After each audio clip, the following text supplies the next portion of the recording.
Maksudnya. Ah, Very good afternoon to one and all, and very good afternoon to Madam Swarna Bharti Ivani. I am Pranav Dave from PG Department of English, Sardar Patel University. Let me introduce Dr. Swarna Bharti. She is presently working as Assistant Professor of English, Center of Education, Indian Institute of Teacher Education, Gandhinagar. Her qualification is BA, MA, MPhil, PhD, and probably that is from MS University Baroda, MPhil from HM Patel Institute. She has also done PGCTE and PGDTE from IFLU, Hyderabad. She has experience of 13 years, Faculty of Commerce, MS University Baroda, taught communication skills, functional English and English literature, and completed 8 years working in IIT Gandhinagar, teaching English literature. Her areas of interest are cultural studies, post-colonial literatures, Indian literature, and Indian literature in translation. Right now, there are 14 participants, student participants, and they will join us within few minutes, within 5-10 minutes. So we better begin with our work. So I hand over to Dr. Swarna Bharti. Okay. Namaskar, sir. I hope I'm Namaskar. audible enough. Yes. Thank you for the kind words. Mhm. And let me just start with my experience of NET examinations. Actually, I was going through some of the videos which were live streamed on YouTube in the last few days. I was most happy to see that some of my teachers were also there. And actually, if everything goes well today, I would like to dedicate this whole class to my teacher who actually clarified what post-colonialism is for me. When I was preparing for my NET and GSET examination way back in 2006-07. I think even Professor Balaji Ranganathan also had pointed out that he had taken the NET examination when it was the old pattern, which was descriptive. So I was lucky enough. I'll not boast that I cleared GSET and NET in one go. Of course, GSET I did, but NET definitely I could not clear in one go. And I am not ashamed as on today because these trials have been really, they have given me a good experience of where I'm making mistakes in my preparation for these competitive examinations. And finally, when I cleared, I still retain the memory of the preparation that I have done during those stages, how I went about it, and how finally I was able to clear. It was a huge achievement. So the NET examination that I cleared was the very first objective examination which was introduced way back, I think, in 2012. And before that, both the GSET as well as the NET examinations that I took were all descriptive, which were conducted in 3 sets. The general studies paper in the morning, and then we had a objective paper from the paper 2, which was from objectives from English literature. And then we had a post-lunch session, a 2.5-hour descriptive paper. And I remember that one of the oft-repeated questions that was asked during those years, that is 2006, 7, and 8, when I was taking the GSET and the NET examination in its descriptive mode, one of the oft-repeated questions was on post-colonialism, that is writing an essay in 800 words on post-colonial literature or post-colonial theory. So, as we all know that post-colonial theory is quite vast. And I, as a student at that point of time, faced a lot of difficulty in what not to write and what to write in the descriptive portion. It was then that I approached one of my teachers who I remember there was a longish mail that he replied back that include these points, and this is how you are supposed to talk about post-colonial theory in 800 words. And believe me, after that, surprisingly, in the GSET that I cleared that year, 2007, there was this descriptive question on post-colonial theory, and I exactly followed the teacher's advice and I cleared the GSET then. Actually, I'm still having goosebumps. So all those experiences I bring here with when I'll be discussing post-colonial theory and race studies over here today with the students. Post-colonial studies as such, it is a concept that is easy to understand, but what makes it difficult to read is the high-sounding terminology that we come across.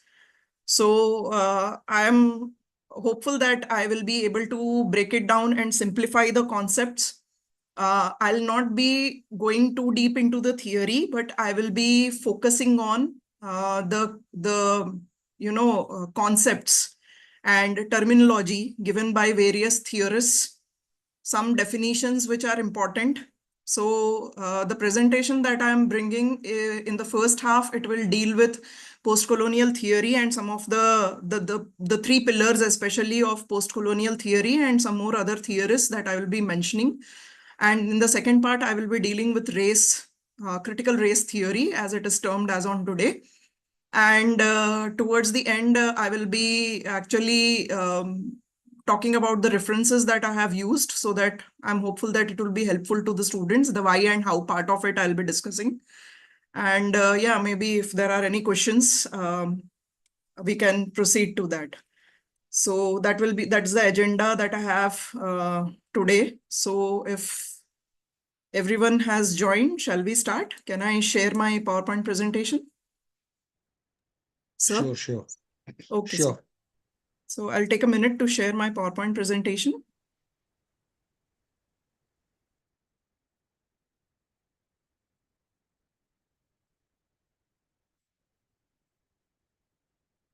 Okay, I hope it is visible. Yes. Okay, thank you so much, Yes. sir, for the prompt. I'm just trying to get the full screen. Okay.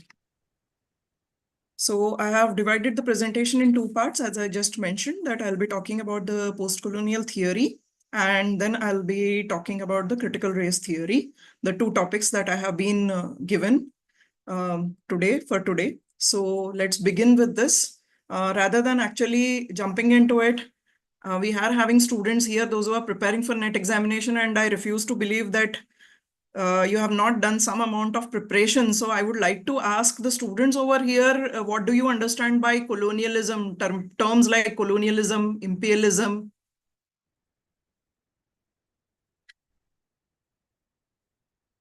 This would be like a revision also if the students participate here. I'm sure post-colonial theory is something that you have studied at the MA level. So you might be having some idea of what is colonialism, what is imperialism, and to some extent what the term post-colonial means. Anyone?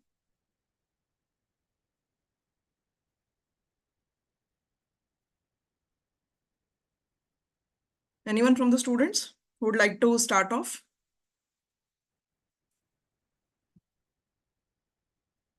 Hello. Yeah. Who's Ma'am, this? may I answer? Lavina this side. Yeah, Lavina, sure. Ma'am, imperialism basically means to control another country with the on terms of political and economic things, I guess. Excellent. Yes, that's right. Okay. Anyone for colonialism? Thank you, Lavina. Anyone who can define colonialism? What do you understand by colonialism?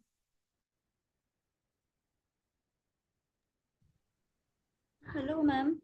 Yeah. Hi. Who's this? Khushi Patel. Hi, Kushi. Yes. Ma'am, according to me, colonialism means any powerful country which controls the country which is inferior to them in order to become richer. Okay. Excellent. But are you very sure that it has to be a powerful country that always and some other country has to be inferior? Are we okay with those kind of terms? Superior Not- and inferior? Not exactly, but if a country is powerful enough to control over the another country, then it is colonialism. Okay, that was an excellent attempt, Khushi. So now, based on these two, can anyone just define roughly what is post-colonial or post-colonialism?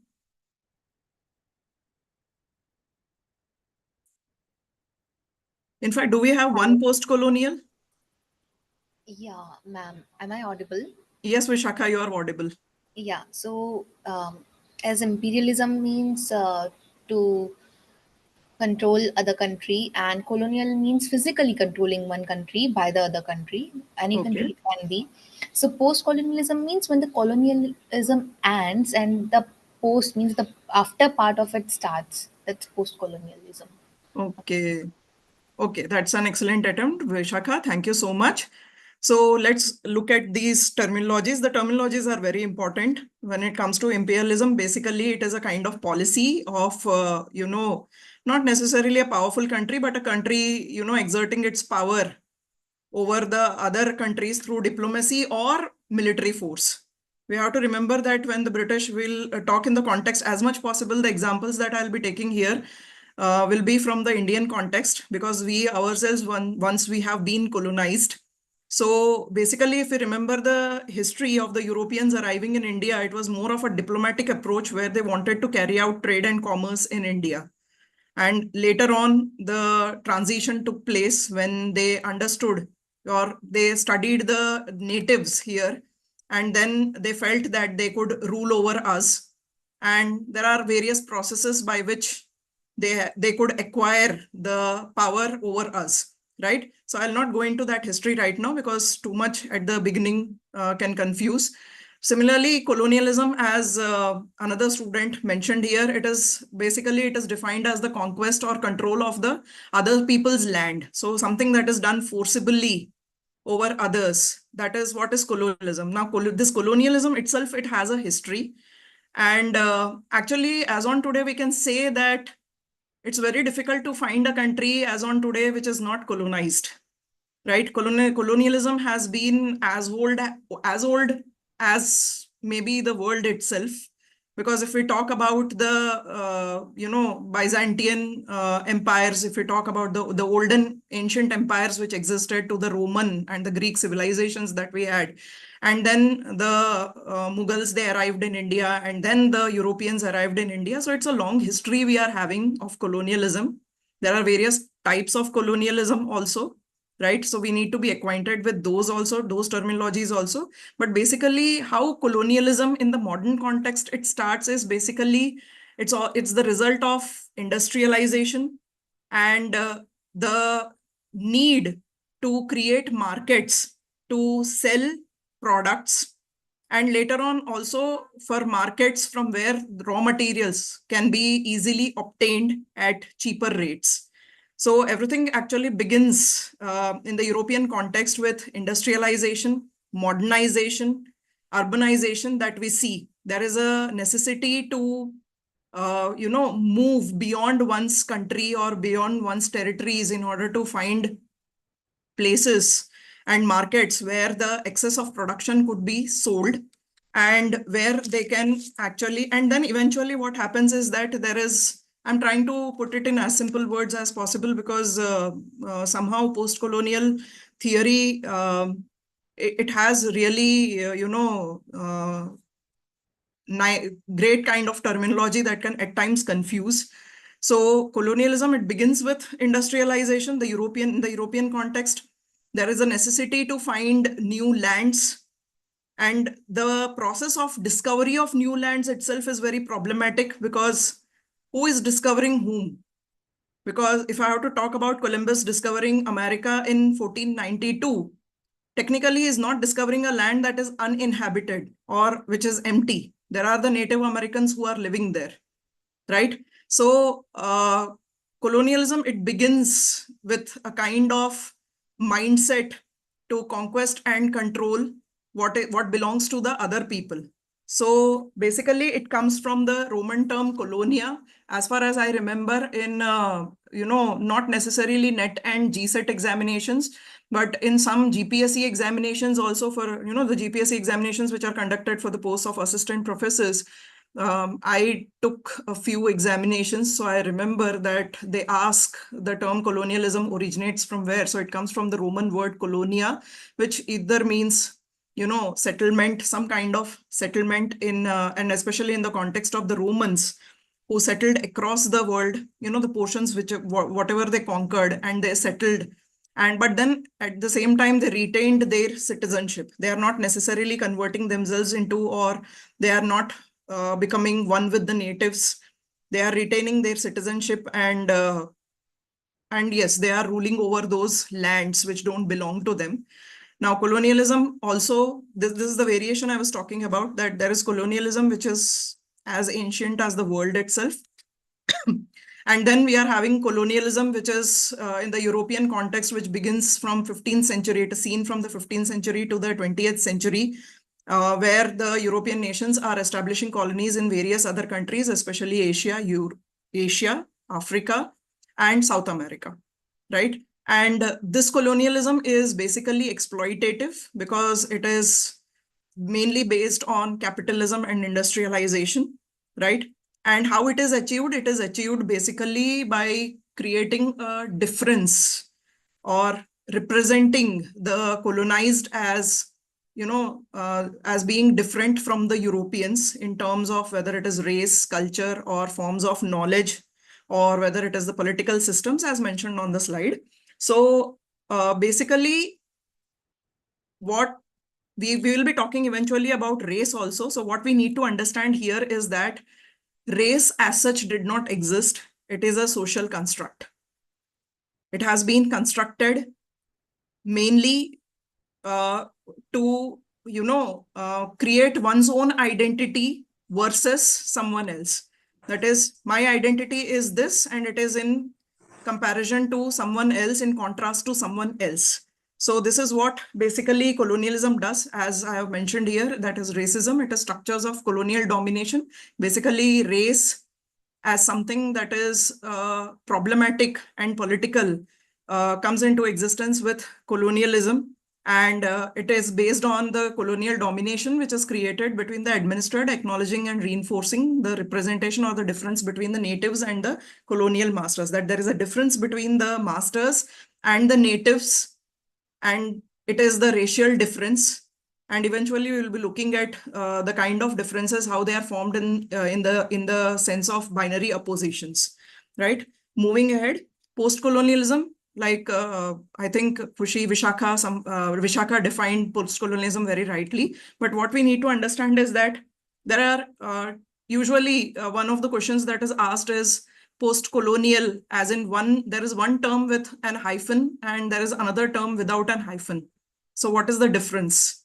So there is a possibility that even this can be asked as an objective in the examination. What is your understanding of post-colonial with a hyphen? So it basically means a chronological kind of, if you are having a pen and a paper and if you wish to write down, you can note it down, that it basically refers to the chronological after of colonialism, post-colonialism. So after colonialism, the time period after colonialism is termed with post-colonialism. And then we are having the post-colonial theory, post-colonial as a word that is used. So basically it refers to the time periods, the continuation of colonization, even after the persistence, even after the colonizers have gone. Colonization, the colonizers have left the lands, the countries have got their independence, but still there is an after effect of that colonization across time periods and across the geographical locations wherever colonization has taken place. That is referred to as post-colonial. So basically, one of the important definitions of post-colonial that we come across is given by Homi Bhabha, as I have mentioned here, highlighted. That before I proceed, there is one thing I wanted to mention, that there is a lot of theory in post-colonial, here the topic that we are dealing with. So basically what I have done is not, in fact, the PPT is already crammed, I understand, and this is not enough. I have my notes also over here. So time and again, I will be referring to my notes also to give some additional information. So don't mind if if I'm unable to maintain eye contact with the camera here, because I cannot see the students here. So Homi Bhabha basically defines post-colonial as a form of social criticism with unequal and uneven processes of representation. So this is the definition, where once colonized third world comes to be framed within the context. So I'll just,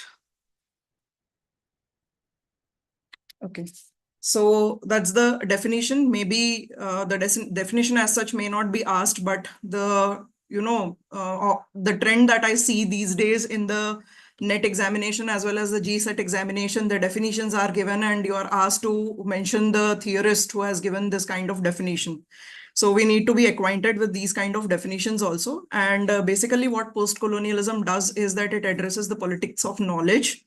In what way it the political identity of decolonized people, it develops from the colonizers' generation of cultural knowledge about. So basically what the colonizers do is that they recognize or they acquire knowledge about the natives, their culture, their language. And the next thing that they do is they use their own cultural knowledge to subjugate or, discriminate the natives.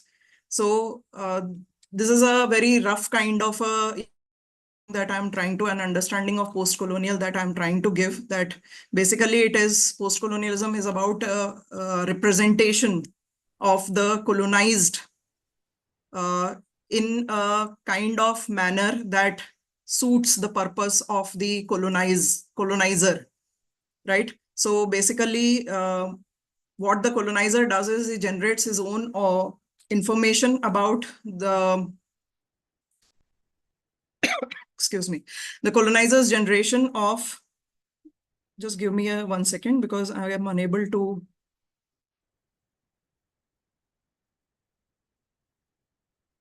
Okay, so how the identities, what post-colonialism does is that it represents, it discriminates, and it creates discourses, colonial discourses, and creates it, it creates an identity crisis for the colonized people. How it does, the post-colonial identity of the decolonized people, how it is developed by the colonizers' generation of cultural knowledge about the colonized people. So it is not the kind of knowledge that they have authentically gained from the colonized people or the natives themselves, but it is something that is generated by the colonizers themselves. How the Western knowledge, and the second point, how the Western cultural knowledge was applied to subjugate a non-European people who lost their language, identity, and culture in the process.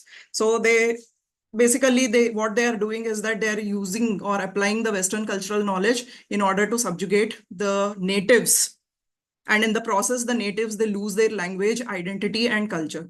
Now, some of the important theorists who gave post-colonialism or the post-colonial theory initially, Gandhiji. Now, one of the most neglected ones, I remember there was the concept of syncretism that was asked in one of the GPSC exams that I took. Who gave the concept? Who is the Indian theorist who gave the concept of syncretism in post-colonial criticism? So that was Gandhiji who gave. He gave various concepts like ahimsa. We are aware of this, that we gave the concepts of ahimsa, passive resistance, personal discipline, vegetarianism, support for local languages, Swaraj, Swadeshi. Syncretism, basically he talks about syncretism or a kind of hybridity by assimilation of cultures. In Hind Swaraj, there is a chapter on the condition of India in Hind Swaraj, in which he proposes the concept of syncretism. So this is very essential. This is one thing that we usually overlook when it comes to Gandhiji. So we need to pay attention there. Now, what he mentions about syncretism in the condition of India, the chapter on the condition of India in Hind Swaraj, is that a mix and match of methods. That is basically what is syncretism, is a mix and match of methods. And this is a kind of hybridity, a concept of hybridity given by Gandhiji, where he adapted and adopted Western thinkers, that is Ruskin and Thoreau. Gandhiji was very fond of Ruskin and Thoreau. So he's well read in both the thinkers and philosophers. He has read their works. So along with Hinduism, but without scriptural tradition. So he said that the Western tradition can be merged with the Indian tradition, and he didn't advocate scriptural tradition of Hinduism, but amalgamation of these two is what he calls syncretism, and it is a kind of assimilation of cultures that he talks about. So this particular concept of syncretism, it is taken from the Condition of India, the chapter Condition of India in Hind Swaraj. So this is an important concept that we need to focus on. I think this was maybe the 2019 GPSC examination that I had taken. I came across this question, and believe me, I was also not very sure at that point of time. Though I had read Hind Swaraj. So basically, let's move on to the next of the theorists that we have, Frantz Fanon, one of the theorists that even I am very fond of. He was a physician, he was a psychiatrist, and he was working in Algeria and actively participating in the movement, the rebellion against the revolution for the freedom of Algeria. And at that point of time, he has written some of his polemical works. That is The Wretched of the Earth, 1963, A Dying Colonialism. Let me also mention that these are the translated works. He has written the original ones in French language. So though I have not come across questions on the text written in the original languages, normally The Wretched of the Earth, the translated versions are asked. And we are dealing with English literature, and history and writers and the years of the publication are an inevitable part of it. So the initial objective examination that I took in 2012 that I cleared, I remember it had almost 70% questions were based on the works of the writers and the years of their publication. I can understand the predicament of the students, because even I face this difficulty. It is very difficult to remember the years and the dates.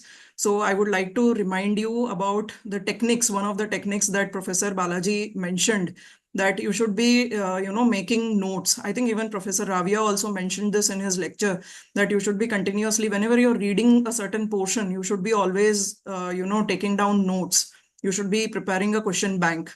So that would be an easy way of, going back again and again to the notes. And only when you are going back again and again to the notes and reading them, that's the only way of remembering.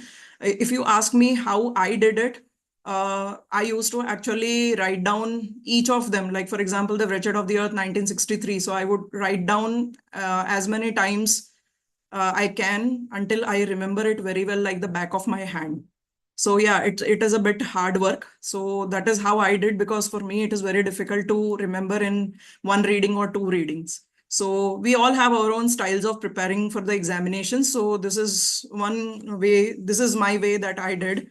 So you can choose whichever way you are able to remember these objectives, especially the works and the years of publication. So you have the other works, A Dying Colonialism, 1965, Black Skins and White Marks, 1967. Now, Frantz Fanon, he gives the concept of national literature and national culture. And these two concepts he gives in The Wretched of the Earth. In fact, he also gives the concept of national consciousness. Now, he also gives us the three stages in which the national culture is framed. And if anyone of you has read Peter Barry mentions these same stages in the form of adopt, adapt, and adapt phases. So in the first phase, the native intellectual, he is in the influence of the colonial master, or in simple terms to say that the native tries to be as white as the master. That is, copy the culture, copy the language, speak the English language as well as the master himself. No gender bias intended, but yeah, it's very patriarchal also at the same time. So the native makes a complete attempt to actually ape or copy the colonizer as much as possible in the first stage. And then in the second stage, when the native realizes that there is no appreciation or no recognition that he gets for his attempts to be as English as possible or to ape the colonizer in his attempts to ape the colonizer, it is then that the native feels that he can never be as white as the master, or he can never gain the appreciation or the acceptance of the master. It is simply impossible. So it is then that the native returns to his own culture and traditions, starts learning about his own culture and traditions. But mind you, this is a stage where still the native is romanticizing his own culture and traditions. It is, even if he writes about his culture and tradition or talks about his culture and traditions, it is more in a celebratory sense rather than being a kind of realization that even he has a culture and it is as good as the culture of the master. It still takes for the third stage to come, where the native realizes that no amount of being subjugated or being subservient to the master is going to help in any way. And here the native turns shows a kind of resistance against the colonial master, and he joins. In fact, there are other people who have already realized, and he joins the ranks of those intellectuals and revolutionaries to fight against, to participate in the anti-colonial movement.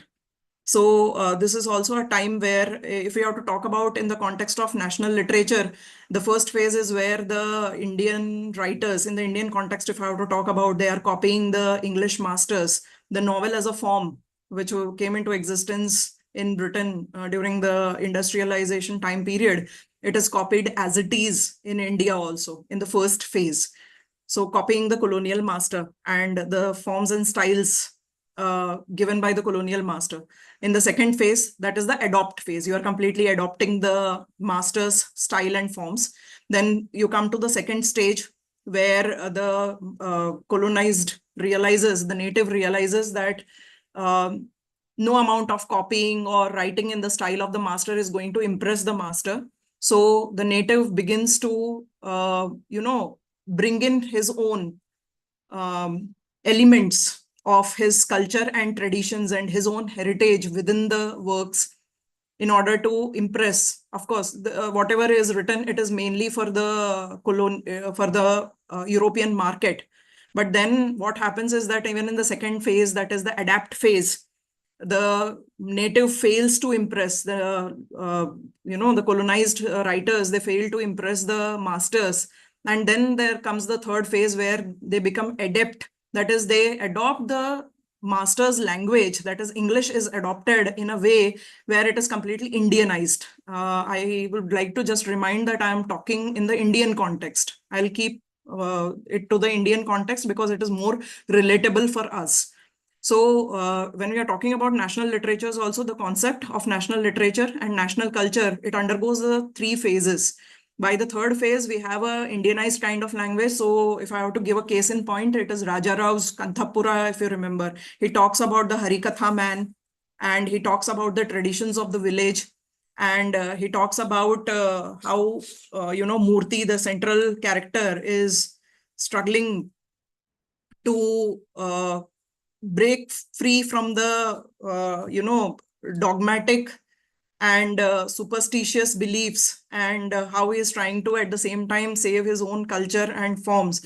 So I'll not go into the story part of it, but yes, the language that is being used, that is completely Indianized. So it is no longer the master's language. It is a language of the colonized or the native, where he is putting his heart and soul into the work. And now this work is basically to show the colonial master that we do have a culture and we do have a tradition of our own. So this is how, both the concepts can be applied here to Frantz Fanon three stages of national culture, as well as the national literature also. If you refer to Peter Barry, he talks about the development of a national literature in terms of Frantz Fanon's. He gives the terminology of adopt, adapt, and adapt in three phases. Frantz Fanon also is one of those first theorists who also talks about neo-colonialism. He does not endorse the national culture or national literature or the national consciousness. According to Frantz Fanon, a national culture or a national literature, especially the national consciousness, is useful till the anti-colonial struggle. But there are dangers. There is a limitation and there are dangers to it if it continues, because this national consciousness, it can turn into a kind of xenophobia and intolerance, something that he was quite prophetic about. And he also spoke about how the native elites, they replace the colonial masters once the freedom is achieved. So neo-colonialism is also a concept that he talks about without terming it in his work. So this is another noteworthy thing that we need to remember. Apart from Fanon, we are having some other writers also. I have tried to touch upon as many writers as possible over here. You are having Ames Singer. Pardon my pronunciation of the names, because I pronounce the names the way I heard my teachers pronouncing. So Ames Singer, he gives the concept of negritude. I have not gone deeper into the theory, but because these terms are important, as far as I remember, in one of the examinations, there was a question on who gave the concept of negritude. So Ames Singer is the person who has given the concept of negritude, and basically the whole concept he developed by the influence of Harlem. That is, he was influenced by the Harlem Renaissance of African Americans and the Black Arts movement in the USA. So one of the polemical books that he has written is Discourse on Colonialism. This is only one of the books I have mentioned here. Whenever you sit down to study, if possible, make an exhaustive list of all the books and the years of publication. Because frankly, I am dealing with a topic that is post-colonial theory and race studies, which basically have 2 marks. They are, worth 2 marks in the whole syllabus. And but still, if anyone is aiming at JRF, obviously even a single mark is very precious. So make sure that as and when you sit down to read, you have a notebook or a notebook is better, where you are preparing question banks on the related topic, and all these writers are equally important. Now, one of the polemical works that he has written, Singer has written on post-colonial theory, is Discourse on Colonialism. So I've just mentioned that, which was published in 1972. So, and Leopold Senghor, who is his fellow intellectual, who gives the term Africanite, which is very similar to the negritude movement, the concept of negritude. It's very similar to that. So Africanite, you have to remember, that's a concept given by Senghor. Then you are having Ngugi wa Thiong'o. As I said, that pardon my pronunciation, because this is the kind of pronunciation I heard from my teachers, so I just carry forward that. Ngugi wa Thiong'o basically is known for his novels, and he's also known as East Africa's leading novelist. That's a tag that is given to him, and there is every possibility. You never know what, from where they will be picking up MCQs, objectives. So there is a possibility you can be asked who is East Africa's leading novelist. So Ngugi wa Thiong'o is a Kenyan author, and he is very famous, especially for his novels. But there is another polemical work that he has written, Decolonizing the Mind, which was published in 1986. And he primarily focused primarily on the use of English as a weapon by the colonizer. That is, he talks about how the colonial master uses his language as a weapon to subjugate and discriminate the natives, especially the Africans. So and not only that, apart from that, Thiong'o has also given the concept of colonial alienation. So what is colonial alienation? Is basically destruction or undervaluing people's culture, art, etc. It is a conscious elevation of the language of colonizer. That is, the importance that is given to the colonizer's language, culture, is basically in contrast to or at the cost of the native culture and languages is what is known as colonial alienation, a concept given by Thiongo. So far, is this clear? Any doubts so far?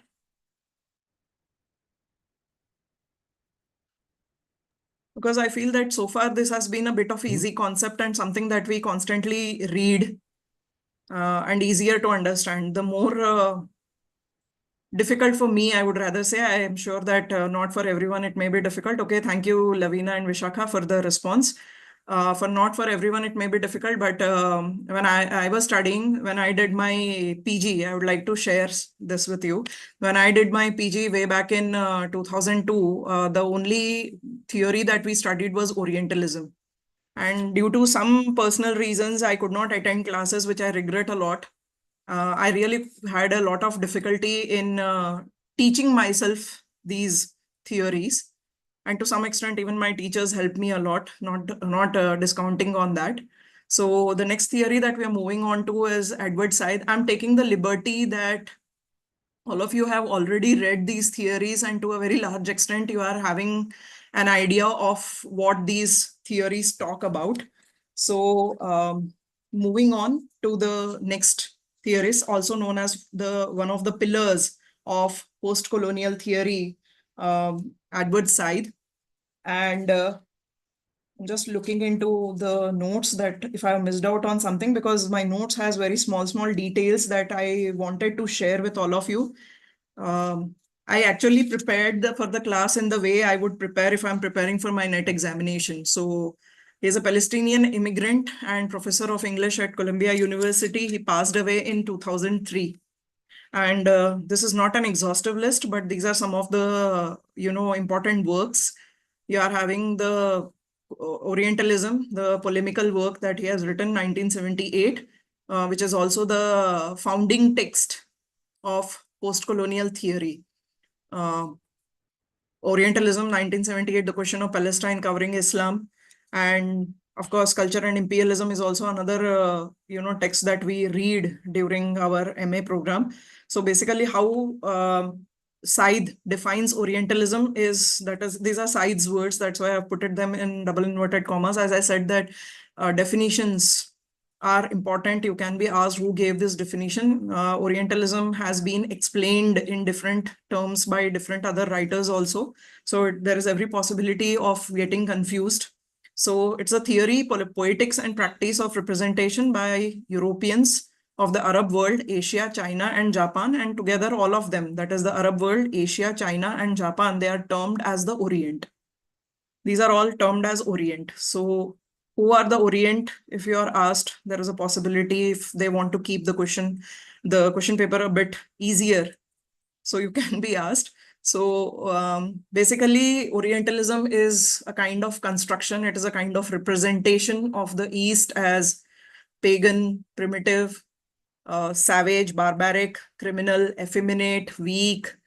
So you can think of all the negative adjectives possible that can be used. So these are all this is a kind of construction that Europe does of the Eastern countries, the colonized countries.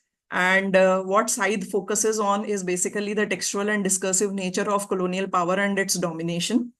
That is, he's very keen on the colonial discourses and how they, they show the power and domination. So Orientalism was thus a Western projection of East. So I think I have mentioned that, and these are some of the kinds of stereotypes which are used: treacherous Brahmin, you're having the effeminate native, childlike native, right?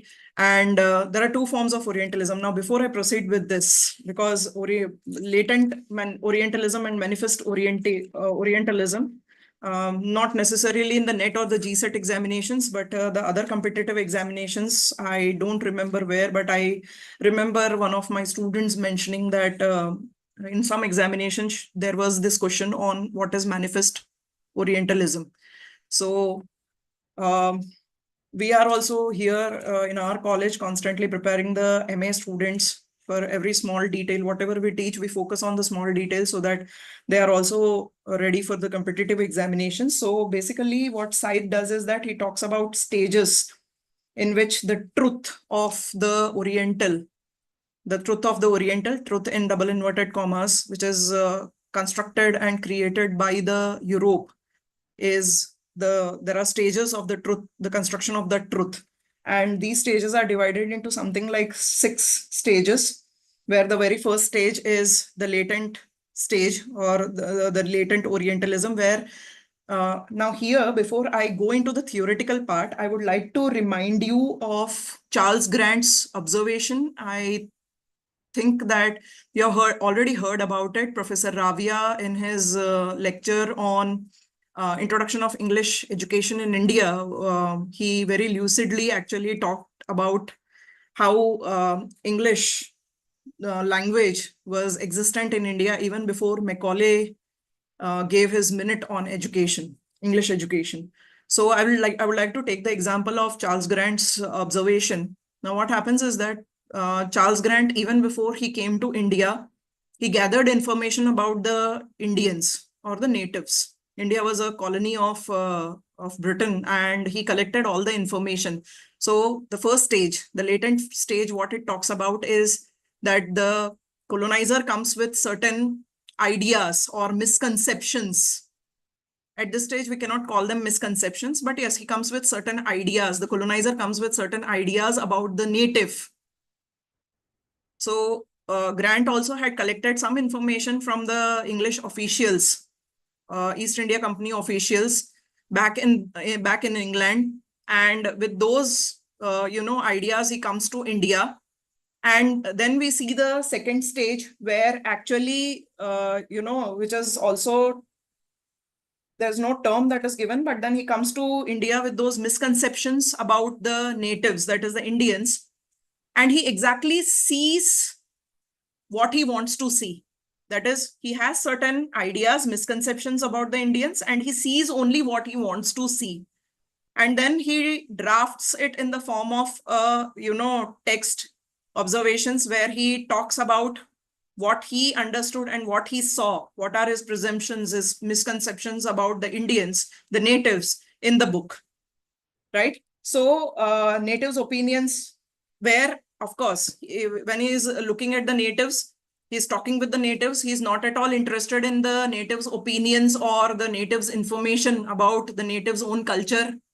Am I confusing you? So let me put it in simple words, that the colonizer is not interested in any kind of knowledge that the native is willing to give about his or her culture and traditions and languages, right? The colonizer is not at all interested in what the native has to say about his own culture or languages. The colonizer already has a preset of conceived notions about the colonized and goes with that only, and moves ahead to the next phase, that is the third phase, which is called the Manifest Orientalism, where you see actually the interpretation of everything that the European feels. The interpretations, they become the standard readings that reinforce the latent ideas about the Hindu or Islamic systems. So in the Manifest Orientalism, what you see is that we have Charles Grant's observations. And in observations, he puts everything that he has seen from his own perspective of the natives and his own understanding of the culture of the natives, right? And so it becomes the book that the Occident refers to understand the Orient.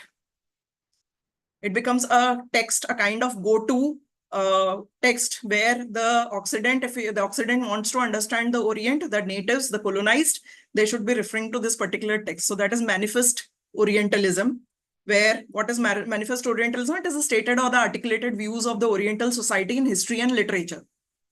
So everything has been framed in the form of a colonial discourse.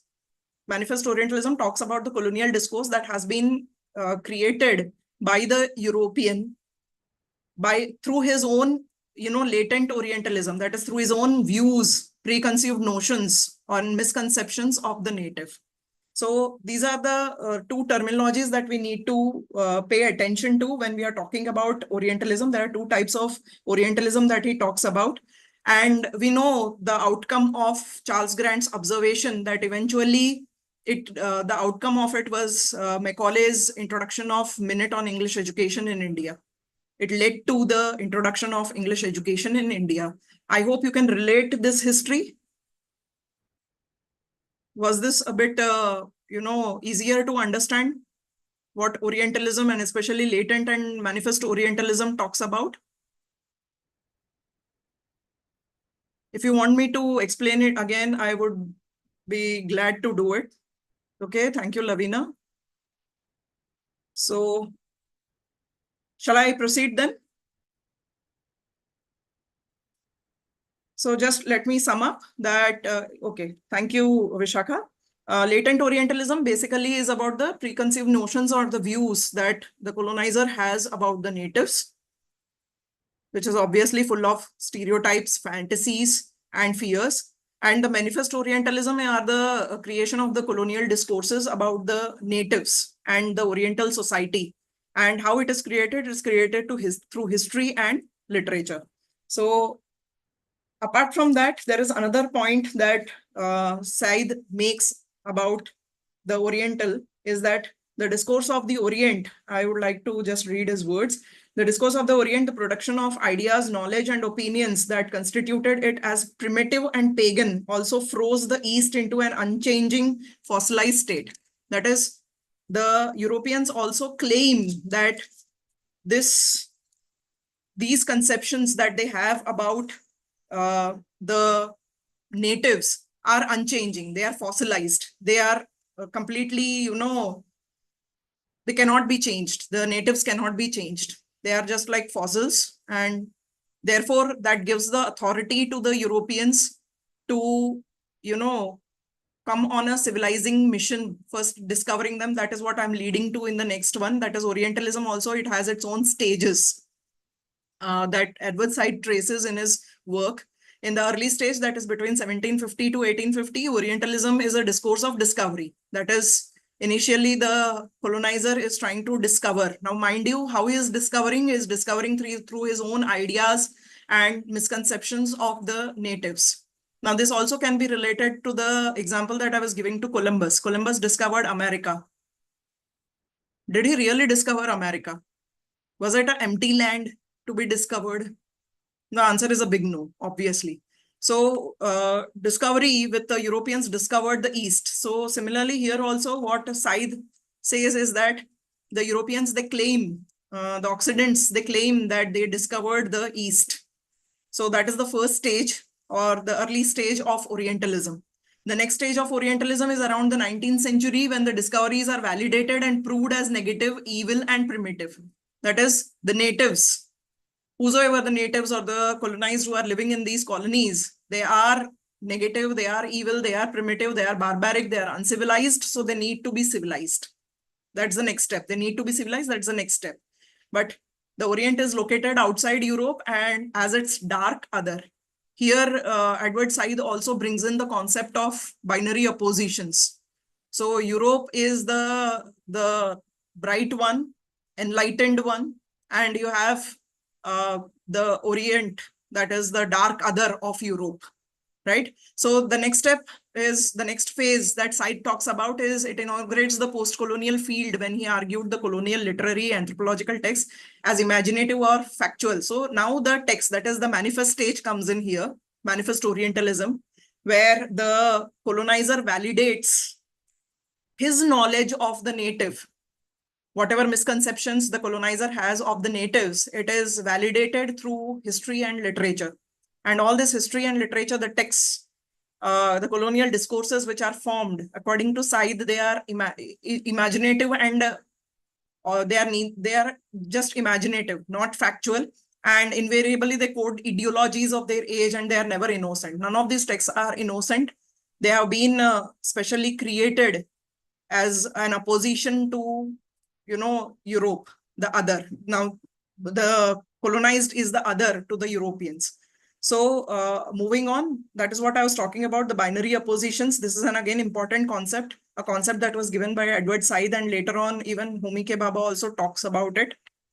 The knowledge and representation relies on a series of binary oppositions. So you have civilized, barbaric, you have the East and the West, and West and the East. You are having the masculine and effeminate. You are having the old, new and the old. You are having the enlightened and the barbaric. So these are the binary oppositions that you are having, and everything that is negative applies to the natives, the colonized, and the other side, the right-hand side, it applies to the colonizer. Sorry, I mixed up. The left-hand side, that is civilized, applies. If I'm taking the binary of civilized and barbaric, civilized applies to the West and barbaric applies to the East or the colonized. So apart from that, Said also has given the concept of contrapuntal reading. Now, this is also one of the questions that was asked in examination. I actually remember that in one of the NET examinations that I took way back, at that point of time, contrapuntal was used, and believe me, I didn't know what it was. So as I said, that failure is also a kind of, learning experience. So this is, I would like to share this with you, that I was not aware of what was contrapuntal. So this is a concept given by Said, and he asks us to read a literary and other texts against the grain in order to detect racialized imperialist discourse within it and to resist it. So as he has already stated, that none of those texts are ever innocent, right? You have to read against the grain in order to trace the racialization or the imperialist agendas that the colonizer has in the works. And as natives or as once colonized, what we need to do is resist them.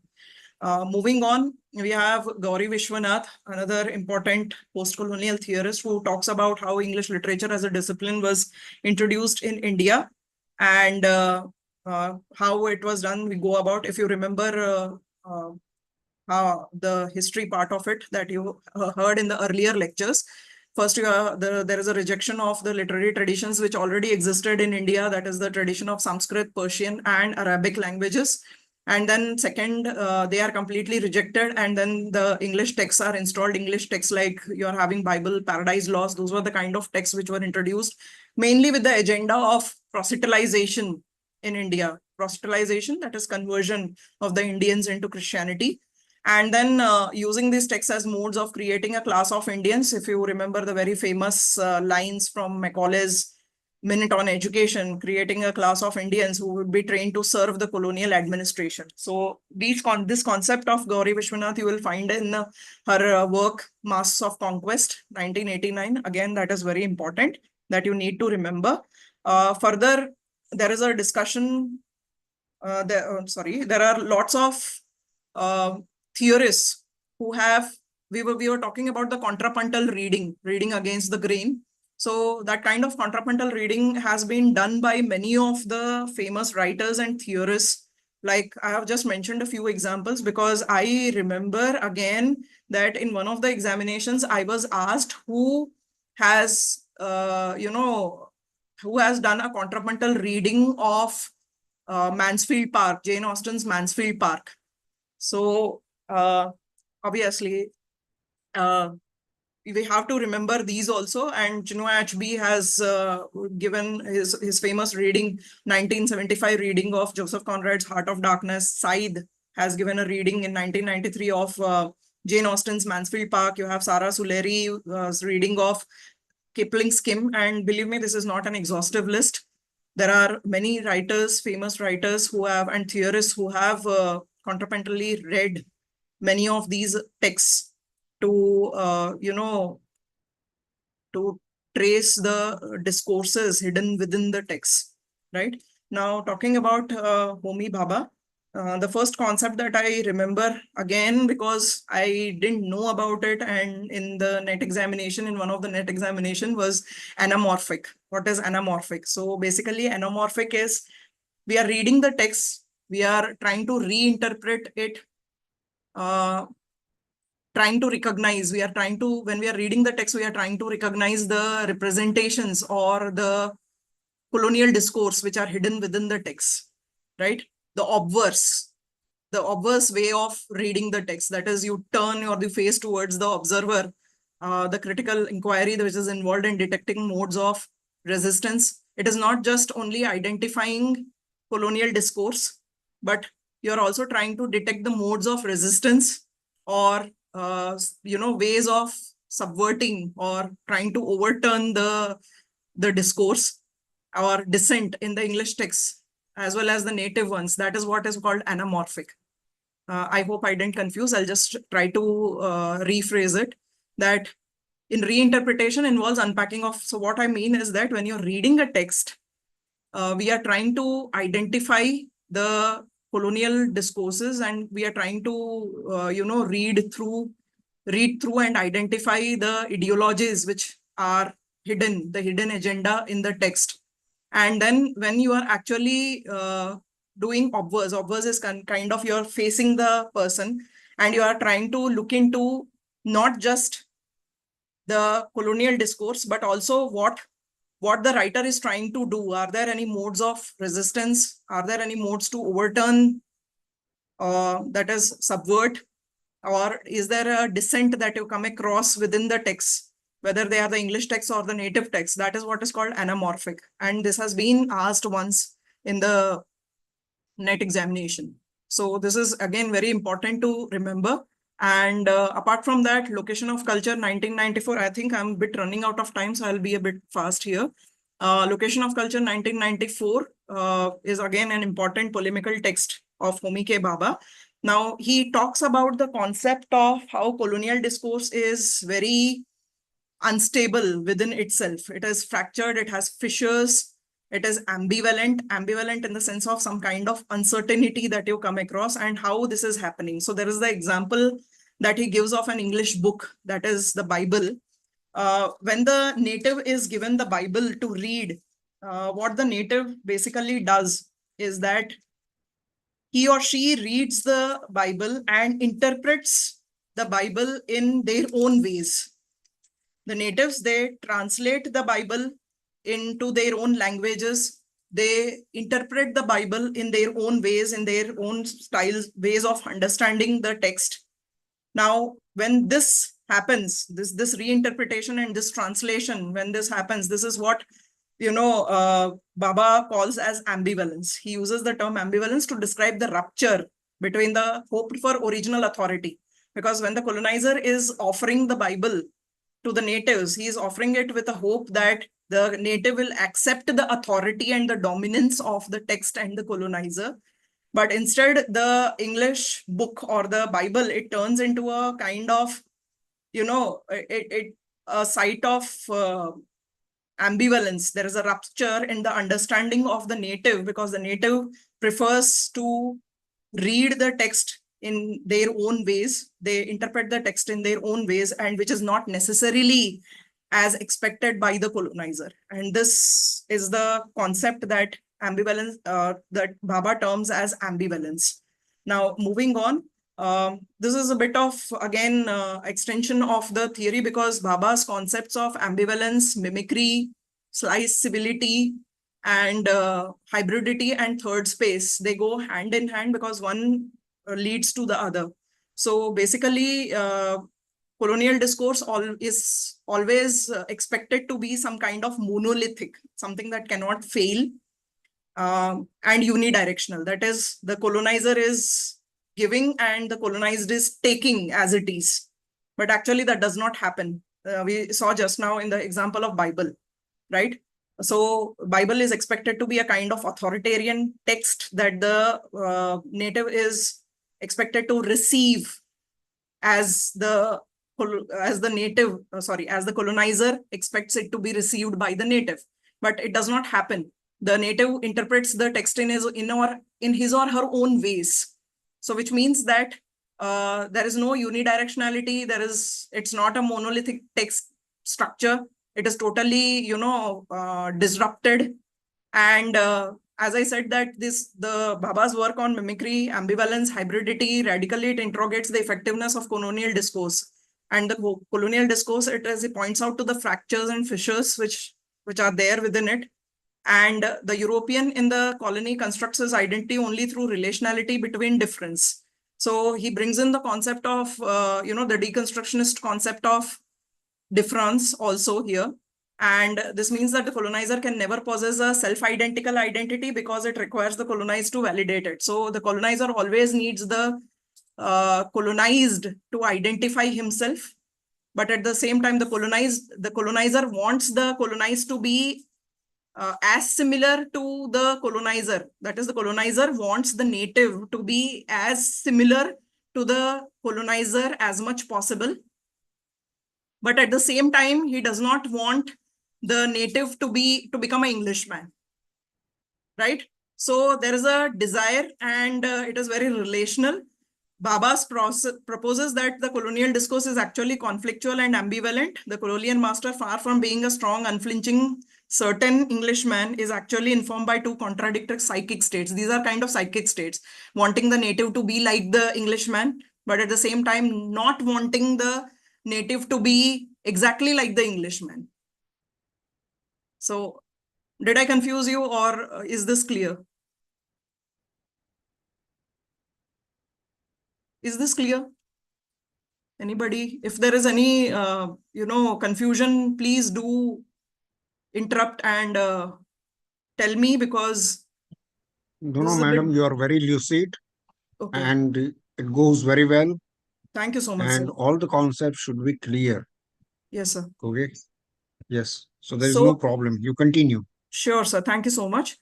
So these two contradictory psychic states, they are given names. That is, Bhabha terms them as fetish and phobia. Fetish as in, some kind of attraction, and phobia as some kind of fear. Fetish as some kind of obsession. There is an obsession to make the native like the Englishman. But there is a phobia also that if the native becomes an Englishman, then what about the identity of the colonizer himself? So there is an obsession also, and there is a fear also, right? So these are two contradictory psychic states that the colonizer experiences. And again, then there is the concept of mimicry. It's a disciplined imitation of the white man by the native. And mimicry is sought through Western education, religion, structures, all this fine. That is, it tries to behave like the white man. Again, the concept of, just now I was talking about this concept of fetish and phobia. So now talking about the colonized, mimicry is something that you see the colonized, is trying to be as disciplined as possible and try to imitate the white man. But then the example of this, a very good example of this, if you remember, is that of Rajaram Mohan Roy that Professor Rabia gave you. That is Rajaram Mohan Roy's letter to Lord Amherst. The letter is worth reading. I'm sure you must have already read it in your BA or MA course. But then it is worth reading again before you appear for the NET examination, because it will clear your concept of mimicry. What Rajaram Mohan Roy exactly does in the letter is, when he writes to Lord Amherst in the favor of English education, is that he copies the style of the Englishman. That is, the Englishman is more rational, more logical in his use of language.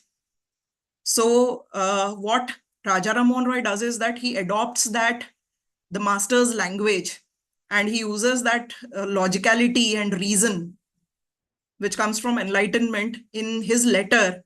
So rather than pleading, or rather than giving a very sensitive or kind of a sentimental kind of appeal for the introduction of English education in India, which is expected of the natives, Rajaram Mohan Roy actually uses the structure of logic and reasoning and argument of the master in his letter. So what happens is that he is mimicking the colonizer, but at the same time, what happens is that now Ram Mohan Roy, being a native, he breaks the colonial discourse in the sense that he is no longer represented, but he represents himself. So this is again a kind of disruption that you see, which creates an ambivalence, right? This is also a concept of ambivalence that Bhabha talks about. Moving on, you have slice civility, where you see the duality in the behavior of the colonized, where the colonized is both very facile. He shows facile obedience and obsequiousness. That is, he tries to please the colonial master and tries to be very obedient to the master. But at a deeper level, there is disobedience and mockery. So this duality that you see in a colonized is what Bhabha terms as sly civility. Again, another possible term that you can be asked in the examination.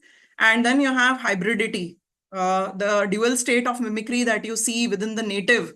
One is the direct result of the fractured nature of colonial discourse. Fractured nature of colonial discourse, that is, earlier we were talking about this concept here, anamorphic concept. That is the fractured discourse we are talking about here, is what he terms, that site of fracture is what Bhabha terms as hybridity.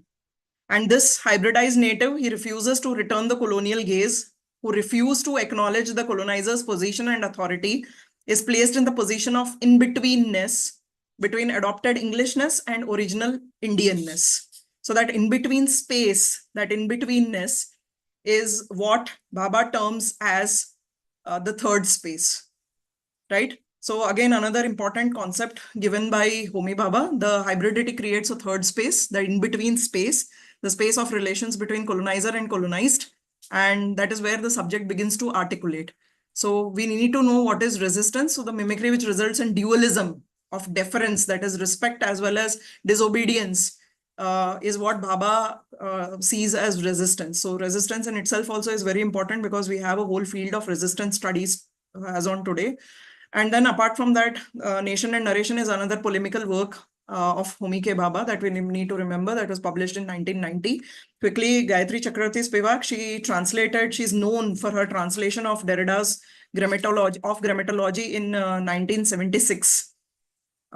This is a quite well-known thing, so I doubt how much it would be asked in the examination, but a tricky one can be, it was first published in the journal by the name of Wedge. Now this becomes important. Details like this become very important. They can be asked in the examination. It was first published, Can the Subaltern Speak? 1985, it was published for the first time in the journal by the name of Wedge in 1985. And later on, it was reprinted in the collection Marxism and Interpretation of Culture, 1988. So this is basically a concept that she adopts from Antonio Gramsci's subaltern, the concept, and by which Gramsci means oppressed class. So again, this also is very important for the MCQs. Apparently, when we are reading the theories or when we are reading something like this, we think that these are very, we tend to overlook. But what I have realized over a period of time, because I may have taken the NET examination something like 6 to 7 times. So what I realize is that sometimes the most insignificant things become very important when we are taking the competitive examinations. So subaltern, basically it means oppressed class, and it's a concept that is taken from Antonio Gramsci in order to theorize the state of the native within the colonialism. That is a double colonization that takes place, especially of women. Gayatri Chakravarti Spivak is someone who refuses to be fitted into any one, theoretical approach. She uses a blend of feminist studies, deconstruction, post-colonialism, Marxism. She also challenges Marxism, post-structuralism, feminism. And she uses this term called bricolage for herself. It's a style of writing that she adopts. It is a mixture that resists classification. She refuses her work to be classified in any of the, approaches. And bricolage is a word that she uses for herself.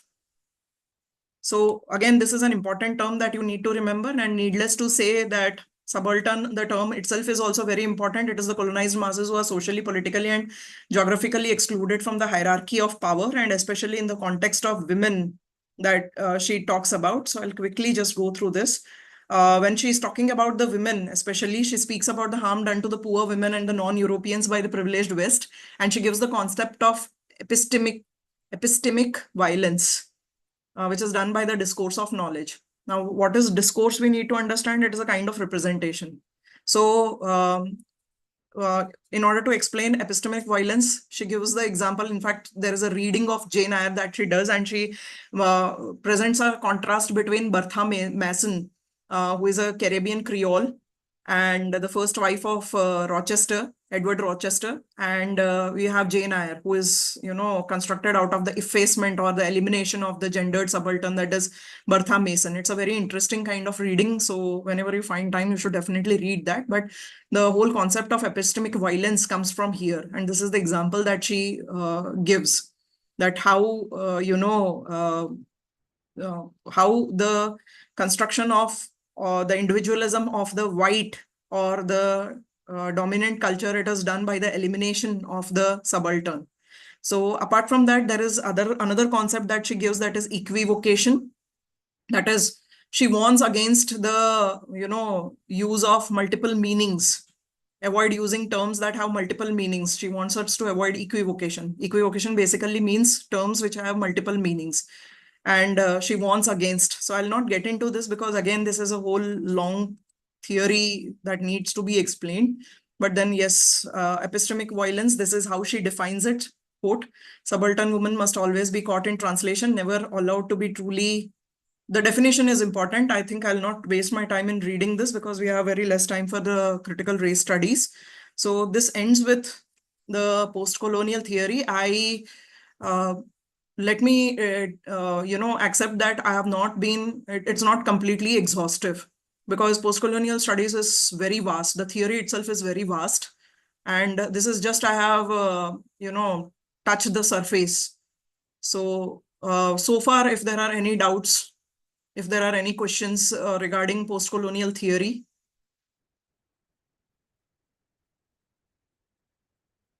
Students, if you want to ask anything regarding post-colonial theory. There are many more writers, especially when we are talking about the subalterns. We have Ranajit Guha. You should be reading Deepesh Chakravarti also. So there are many other writers that, the constraint of time, 2 hours is actually not enough to discuss post-colonial theory itself. And I need to touch upon critical race theory also. That's another topic I have been given. So are there any doubts?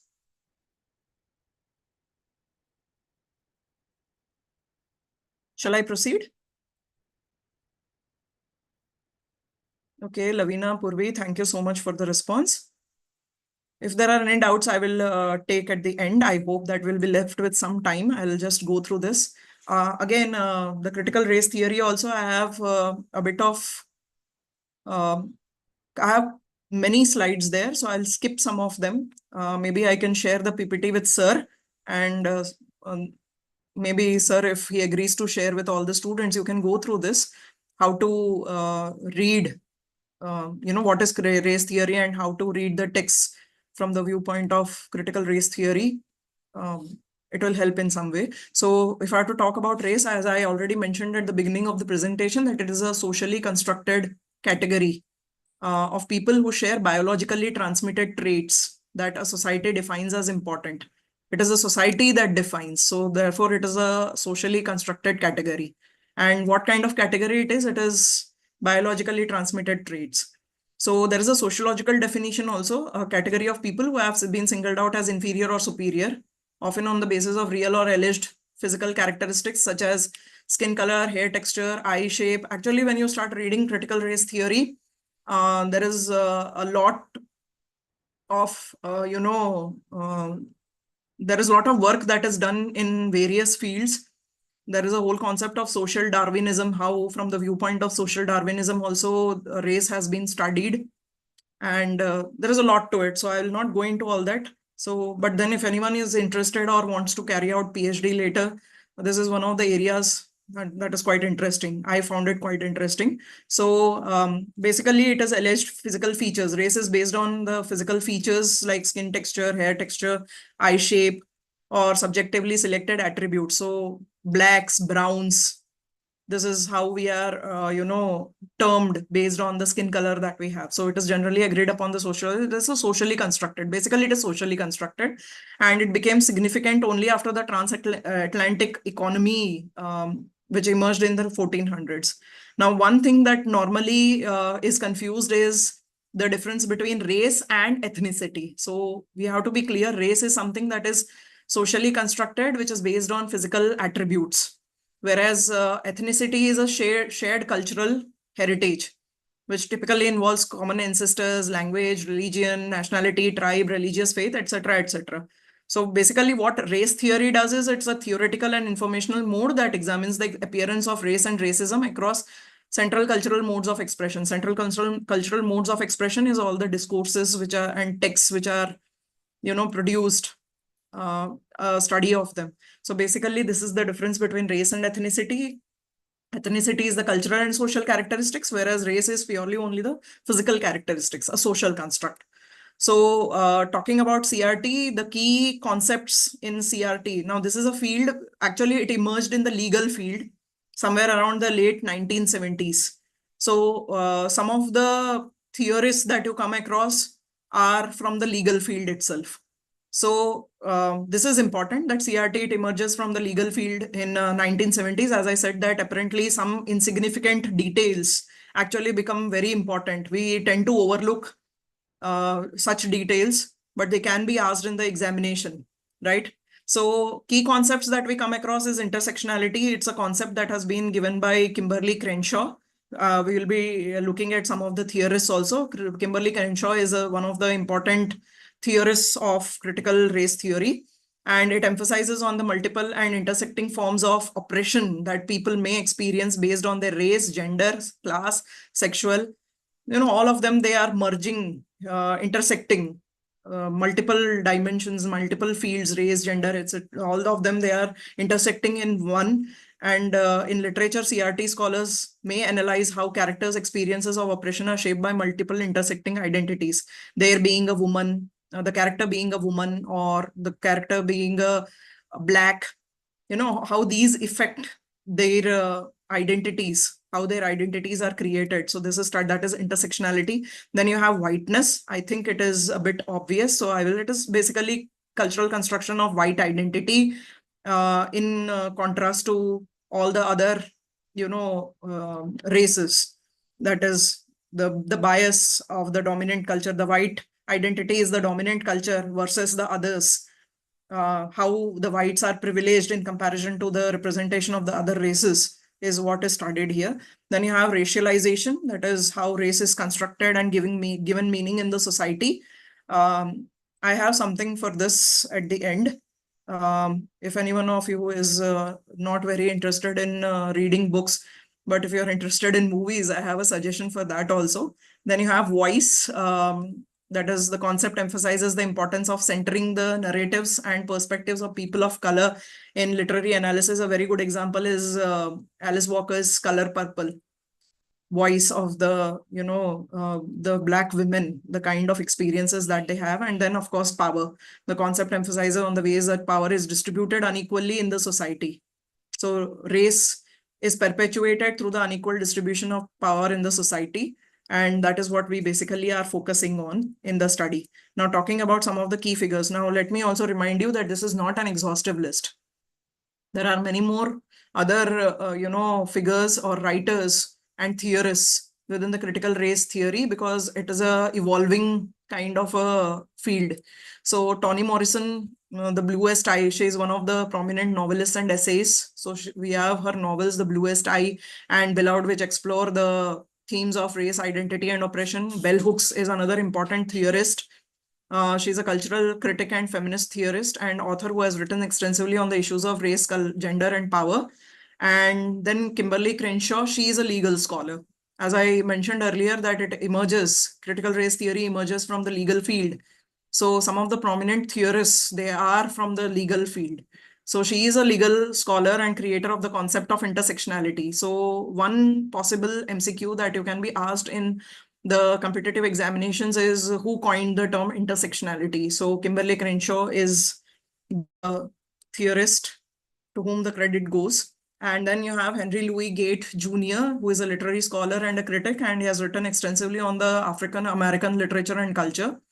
and obviously is an important, as on today, is one of the most important voice in the development of CRT in literature, and particularly African American literary traditions. And then we have Patricia Williams, who is also again a legal scholar and author, and has written extensively on the issues of race, gender, law, and she has been quite influential in the shaping of CRT.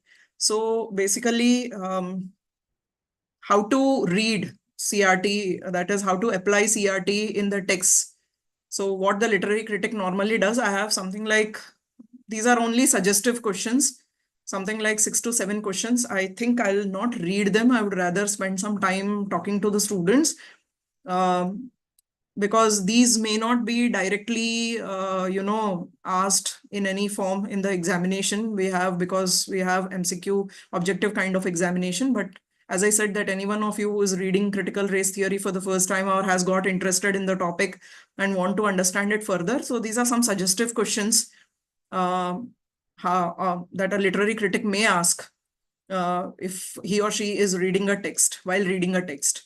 So I'll skip this. There are something like 7 questions that are suggestive questions that I have put up here.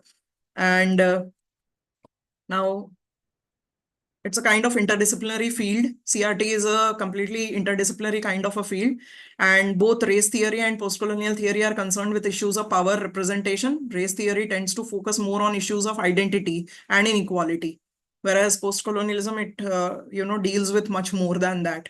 But race theory, basically, it focuses on issues of identity and inequality within a particular society or culture, and postcolonial theory is concerned with the legacy of colonialism and ongoing impact on global power relations. So earlier I actually talked about post-colonial with a hyphen and without a hyphen, if you remember. So post-colonial theory, it talks about the ongoing impact on global power relations. It also talks about the ongoing effect of colonization even in the present day world, across the geography and across time.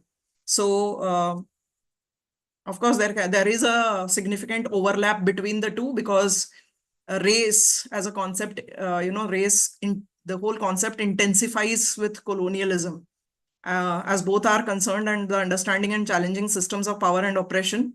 And overall, literature is a powerful tool. Obviously, we are into literature and humanities because it is a powerful tool of understanding. I remember Professor Atanu Bhattacharya sir actually talking about literature holding a mirror to the society. And he mentioned that even actually no one knows actually who gave that statement, that literature holds a mirror to the society, but as much it is true that it is a powerful tool, and it helps in understanding the society and its ways, whether it is racism or post-colonialism. Through analysis and critique, we can actually look into the society in past, present, and future, and literature is a very important tool for that. So these are some of the works. These are my go-to works. I have referred to all these 4 works for preparing for this particular lecture also. At the same time, these are the 4 books that I suggest even to my students also at the MA level, especially contemporary literary and cultural theory from structuralism to eco-criticism. All the 4 books are by Pramod K. Nair. Pramod K. Nair is comparatively, easy and lucid to understand when it comes to the explanation of the theories. Apart from that, of course, Beginning Theory is the most popular book that we all know of, and Raman Selden, and Beginning Post-Colonialism, because we are talking about post-colonialism. So John McLeod's Beginning Post-Colonialism is, beginner's book that cannot be missed. So apart from that, Pramod K. Nair's The Colonial Studies. So instead of listing out, I thought that I'll put the pictures here so that if any one of you is interested in buying the books, or if you want to refer to the books, these are the books. I think Raman Selden and Beginning Theory is something that we do have in our libraries. It's a very common book. These are very common books. I'm not very sure about Pramod K. Nair, because our library still, we have ordered these books, but we have still yet to get them. That's it. So thank you for your patience. If there are any questions, I was just mentioning about the race theories. If any one of you is interested in understanding the race theories better by, through some audiovisual kind of all of us, we have multiple intelligences. Our ways of understanding things are very different. Some listen to something and they understand. For me, it is reading and writing. Unless I read and write, I cannot understand something. That is, I cannot understand well. So I can't retain it. So if anyone of you is more creative and understands things better, this is one of my favorite movies, Freedom Writers, by the lead actress is Hilary Swank. And race is in America, especially because racism in America is very problematic, and almost often we hear, cases of shootouts in America. So this is a movie. If anyone of you is interested, you can watch this movie. It will give you a good idea of why critical race theory is important as a field, as well as why it is important to be studied. And it's a movie, so yeah, it is interesting also. That's it. If anyone of you has doubts, I'll stop sharing so that I can see who's speaking. So Student participants, please put questions if you have.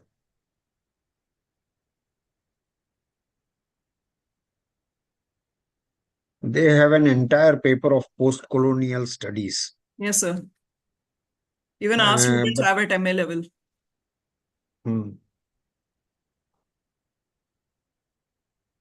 So I basically assumed that they would be quite knowledgeable about post-colonial theory. So I was in my attempt to be a bit, fast. I think I was a bit confusing the concept. So if anyone of you, if anyone of you has any doubts, students, if you don't have doubts, I have few MCQs for you. Sure. Yes, ma'am, please go on with that. Yeah. So tell me, who is the father of post-colonialism?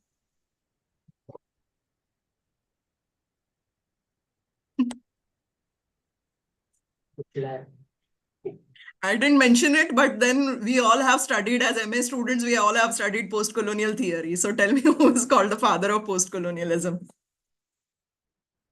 See, I told you, apparently what seems to be insignificant and what we tend to ignore, you never know how they will be framed in the form of questions for these competitive examinations.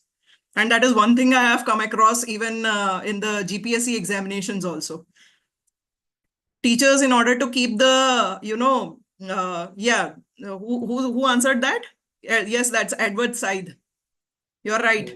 It's Said. Said is called the father of post-colonial. So tell me, which one is considered to be the foundational work on post-colonial theory? Orientalism. Yes, Lavina, you are right. Very good. So now I will make it a bit difficult. Who wrote the book on intersectionality? Not apparently that difficult.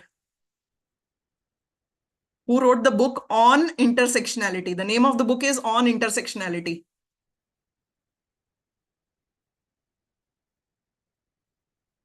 I already mentioned it. Crenshaw. Yes, Kimberly Crenshaw. You have to remember because it has been asked once. Okay, and one more last question. Who wrote the book Writing Beyond Race? This is a bit difficult one. I didn't give any hints also. But hoping against hope, someone might know. It is written by one of the critical race theorists that I already mentioned. The name of the book is Writing Beyond Race. Yes. Bell Hooks, maybe. Yes, Khushi, that's Bell Hooks. That's right. These are some of the questions which have been asked. Not necessarily in the NET and GSET examinations, but some randomly I was referring to some, other question papers, set examinations of other states. So I came across these kind of questions also. So the tendency of especially when it comes to the set examinations, our teachers, whosoever is setting the papers, you must have heard this, that the state set exams are comparatively easier than the NET examinations. So in order to keep the question papers easy, at the same time not very obvious, the definitions which are given by the theorists, the terminology the small concepts, sliceability, mimicry, of course, they are not very simple concepts and they are obviously very important and they are given by Homi Bhabha. But then yes, when we are reading, it is very essential that you prepare a question bank. Actually, I've got a very sound advice by, the teachers who took the earlier lectures. One of them was my own teacher. I don't know how I have delivered this lecture today, but if whatever little understanding of post-colonial theory I have today, it is because of my teacher, Professor Atanu Bhattacharya. So, any doubts, please? It seems they have no questions and Someone no was mentioning doubts. that, there are only two possibilities if there are no questions. Either you have been that bad or you have been really that good. No, they will wait for your PPT. Sure, I'll mail it to you, sir. Okay. So on behalf of the department and on behalf of the student participants, I thank you Thank you so that much, you sir. It was spared a your pleasure. valuable time in this very hot season and delivered your lecture. Thank you very much, madam. Thank you so Thank much, you. sir. Thank And you. do extend my regards to Parul madam also. I'm very thankful Sure. to you and the Department of English, SP University, for giving me this opportunity. And Okay. all the best to all the students, those who are taking the GSET and or the NET examination. There is a question. For future queries, how can we reach you, ma'am?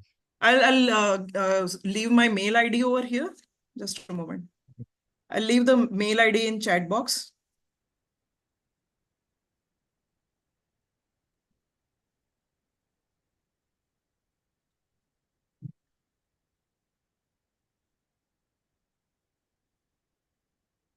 That is my mail ID. Okay. It's my institutional mail ID. So if you have any queries, you can.